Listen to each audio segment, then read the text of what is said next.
Hi there, in this video we're going to do this pretty looking light leak transition.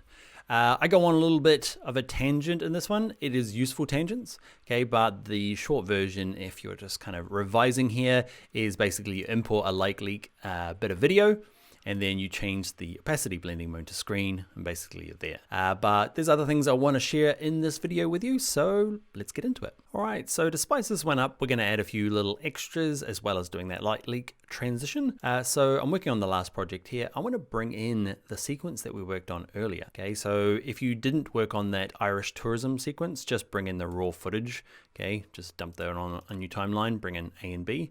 If you did do it, I'm going to show you a little trick. So we're going to import by double-clicking in this dark area here, or using Command-I on a Mac or Control-I on a PC. And let's find that tourism island. Okay, for my one, it's under exercise files, tourism island, and it's in our project files. Okay, there it is there. So I can import it. I can import the whole entire project or just the selected sequence. If you bring in just the sequence, it'll bring in just the videos that were used in that sequence, which is kind of handy. Do I want to create a new folder with the imported stuff to kind of maybe separate them? I don't. And do I want to allow duplicate media? It might mean that you already have them installed. We don't, so it doesn't really matter. But for you, it's probably off by default. It's nice that you don't have duplicates here in your project panel. All right, it's going to show me all the sequences I have. And it looks like I have none. And I bet you I know where it is. It's one of these. Does everybody end up with their sequences in the wrong place? My file structure is meant to be great, but then the sequences end up wherever the raw footage is. Anyway, so there it is there. So I can bring it in. All right, so there's my sequence, and there's the footage that came through, okay, plus the audio, plus the folder structure. Super handy. Okay, I'm going to rename this one just so I don't get confused. Instead of road rising, this one's going to be my light leaks. Let's also bring in, let's actually put all our MP4s into the footage. Oh, look how tidy we are. So let's bring in inside the footage folder. I'm going to double click down here. I want to bring in exercise files under transitions, and it's called light leaks. There it is. Now I've downloaded one for you. There is a bunch more that I found. These are kind of free ones that I found for you guys from here. So Rocketstock, AKA Shutterstock, have this. Just Google 13 free 4K light leaks if you want all the rest of them. Okay, there's a bunch of them in here. You can see, think inspirational wedding, travel.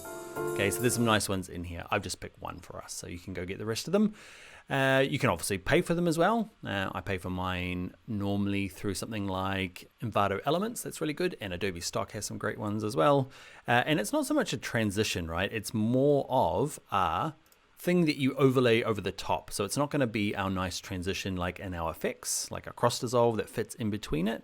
Basically, they just straddle two clips. So let's open up my, where is it there? It's called Tourism. Oh, I'm inside the footage bin. Let's go up one. Okay, and where is it? It is that one there. So I'm going to open that up, and I'm going to put them across these two. Okay, under my footage here, light leaks, and you just kind of dump it in between the gap. Okay, so before I do that though, a nice trick we're doing things like light leaks where you're trying to like do this transition is let's open it in the source monitor by double clicking at it.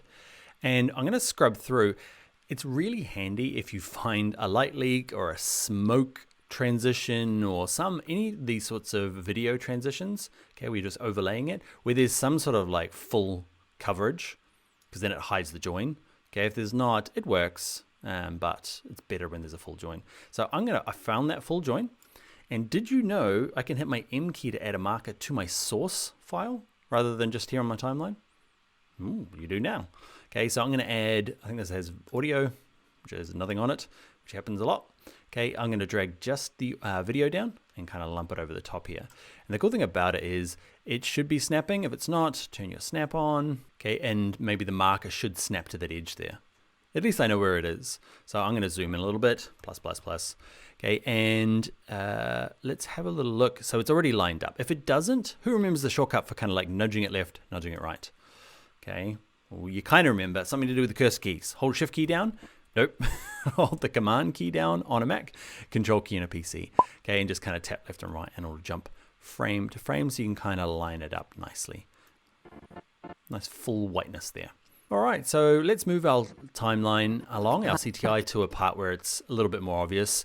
Okay, so I've got this kind of bluey thing. And all I need to do now really is just change the blending mode. So with it selected, go to my effects controls, and under opacity, you'll find one called blending mode. It'll set to normal, and you can pick any of these. The one that works in this case is screen. Okay, but you can play around with the rest of them. And basically the blending mode is the way that this top layer that you have selected blends with the stuff underneath. And screen will look different depending on the top graphic you're using. In our case, is light link versus what's underneath. So you're not going to get the exact same results every time. Okay, but screen's a good one. Another good one is overlay. It'll depend on the colors and the mood you're going for. Okay, generally, not always. Okay, but the tops of all these like little groups can be a good place to kind of jump through and start. Okay, but in our case, we've already worked it out. Screen works nicely. Also double check that this one is the right size, okay, but yours might not be. You might have to right click it and say set to frame size. Okay, it might get bigger or smaller depending. If your footage is 4K, you won't have to do anything, but if you're working with HD footage or your light leak is HD, you might have to match them up. Now with this thing as well is, I'm going to zoom out a little bit. It kind of, our median part or the middle part where it kind of goes full white and hides. Well, let's actually look at it, Dan. I've seen it because I've practiced before. You haven't seen it. Okay. So what we'll do is I've got my cursor kind of here. I'm going to use my Suite shortcut, remember, Shift K, to kind of jump back a bit. Always be at your back. Ooh. May the sun shine wind. Ooh. I'm going to get rid of that noise that I did earlier on. We were just playing around with that. So here's my noise, hitting delete on my keyboard to delete it. Shift K again. You have to be on your timeline for that to work. Shift K. May the wind always be at your back. And see mine loops. May the wind. Is yours looping? Okay, if yours isn't looping with the old Shift K, it's because Always be at your back. You'll notice my screen's changed since last time you saw it, because it's been the weekend, okay, since the last video. So I've kind of moved everything around doing other projects. So you can't see my looping thing because I moved that around. There it is there. If you can't see your looping, remember plus, the looping one is that one there. I can't see it, hang on, that one there. Drag it down to here, okay, and turn it on, and that Shift K will also loop it for a long time, which is cool. May the wind always be at your back. May the sun shine. May the wind. Okay, so I like it, but there's a lot more going on afterwards. So what we're going to do is we're going to turn the opacity down. So did we do this earlier? I can't remember. Let's do it again. You won't see these rubber bands on yours. Okay, so I'm going to use Shift plus to zoom in on my little video parts so I can see a little bit better. And I'm going to right click this top clip and go to show clip frames. No, I'm going to say show clip keyframes. Go to opacity, and even if it's got a dot next to it, click it again, and this will appear. See this little rubber band? Okay, you need to be zoomed in. See this little rubber band because it's so much easier adding keyframes to this thing for opacity. So right at the beginning here, I'm going to put in 2 keyframes at the beginning. This one here, I'm going to drag down here, just so there's a little bit more. It actually starts okay, but I'm just fading it in. And at the end here, I want it to kind of fade out a lot earlier. So how is he adding those keyframes, you might be asking? You hold down the Command key on a Mac, Control key on a PC, and just click. You can add a keyframe. You can delete them by selecting them, hitting delete on your keyboard. So I'm just going to make mine just not go on for so long. I'm going to drag the edge there. At your back. May the okay, just to make it a little quicker, even a bit further along. Okay, so that's that. Shift K. May the wind always be at your back. Bit better, cool.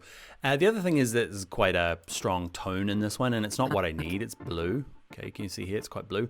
So to change the color of anything, there's 2 main ways. I'll show you both because we can. I'll show you why one of them's not as appropriate now. Okay, so changing color is probably the easiest and most common is to use effects and use something called tint. So effects panel, in my search, do tint, dump it onto your clip. Okay, and say map the black. It's kind of made it black and white. So the black bits and the white bits. So I want to make the black bits my color. So I'm going to make it red, let's say. Okay, I'm going to leave the whites at white. You can change them. Okay, but that's how to kind of change everything. Okay, but it's very mono color. Okay, so that's not what I need right now. So it's up to you. So I'm going to get rid of my tint, click on here, goodbye. I'm just going to use the Lumetri. So find a bit of my playhead where it's gone strong blue. There we go there. Because I don't want it to be all one color. I like that kind of variation in there. So I'm just going to use my temperature and tint. Okay, so to find something a bit warmer. I want that kind of like peachy warmness. Just because no real, you can play with all of this tone on this color light leaks, to kind of get it to be how you want it. Turn it down a little bit. All right, I'm going to use that in this case, but again, there's lots of ways to do this. Under creative, you can play around with the tints for both the shadows and highlights. Remember we did that earlier? If you want to do that, or you're not getting the right control with the tint and temperature up here, again, that appears in the color wheels. You can do the mid-tone shadows and highlights and adjust the colors. There's lots of ways of doing the same thing in Premiere Pro. All right, Shift K. Got to be clicking on the timeline. Shift K. May the wind always be at your back. All right, to use it again, we're just going to copy and paste it. Okay, copy and paste it. Obviously, if you download a few more of the light leaks, you can have different kinds of light leaks. But rains fall soft upon your field. Oh, that's a bit. Rains fall soft upon your. I have no idea what we did to this earlier on. The opacity of this is down. I have no idea why. Probably in an earlier tutorial we're messing with it. But this one here as well, you might go and let's say that you only have one transition and you want to try and make it seem a little different. Okay, so my thing is waiting. Come on. Come on, computer, catch up. There it is. Okay, so let's say that you want to change it. You can change the tint, right? That's a nice, quick, and easy way to say, actually, I want this to feel different without it being too different. And I might go in here as well and go right-click and say, where is it? Speed and duration. And we might reverse the speed. Okay, so it's completely backwards. And rains fall soft upon your field. Yeah, it's different. All right, so that's a light leak. There are lots of them available out there online, and it's really the original footage that's going to give you the most kind of benefit in terms of, the way it looks. It's not an effect created. It's pre-created by somebody else, and we just kind of like stick them over the top to straddle and use as a transition. All right, so light leaks. Basically, import light leak, change it blending mode to screen, and that's it. Somehow I stretched this out for a very long tutorial, but we learnt some extras in there, I hope. All right, I'll see you in the next video.